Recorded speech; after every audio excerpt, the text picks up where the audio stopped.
5వ సంవత్సరం దాటిన తర్వాత శివదీక్ష గాని, అయ్యప్ప దీక్ష గాని, హనుమాన్ మాల గాని, దత్తాత్రేయ మాల గాని, భవానీ మాల గాని 5 సంవత్సరాలు దాటిందంటే ఆయన గురుత్వాన్ని పొందినట్లే, సీనియారిటీ లోపలికొచ్చినట్లే. ఇది అందరికి ఆమోదమైనటువంటి ధర్మం.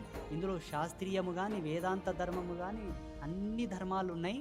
గురుస్వామి లోపల భేదం చూశారనుకోండి, భగవంతుని లోపలనే వెలితి వెతికినట్లు, భగవంతుని లోపలే కనత నలత వెతికినట్లు. గురుస్వామిలో భేదం చూడకండి. అంటే భేదం అంటే ఏంటంటే, ఈయన బాపనాయ కాదు కదా, ఈయన జంగమాయ కాదు కదా, ఇతనికి జంధ్యం లేదు కదా, ఇతనికి లింగం లేదు కదా, అవి తీసుకొస్తారనుకోండి, చాలా పాపం అది. ఆ పొరపాటు చేయకండి. మనకు భగవంతుడు ఆయన దీక్షలో కనబడాలి. ఆయన వెనక బ్యాక్గ్రౌండ్లో కనబడకూడదు, ఆయన కులంలో కనబడకూడదు, ఆయన ఇంటిలో కనబడకూడదు, ఆయన మేడల్లో కనబడకూడదు, ఆయన కార్లలో కనబడకూడదు, ఆయన బ్యాక్గ్రౌండ్లో కనబడకూడదు. మనకు ఆ దీక్షలో గురుత్వం కనబడాలి. ఆ దృష్టి నీకుంటే భగవంతుడు నీ హృదయంలో ఉన్నట్లే.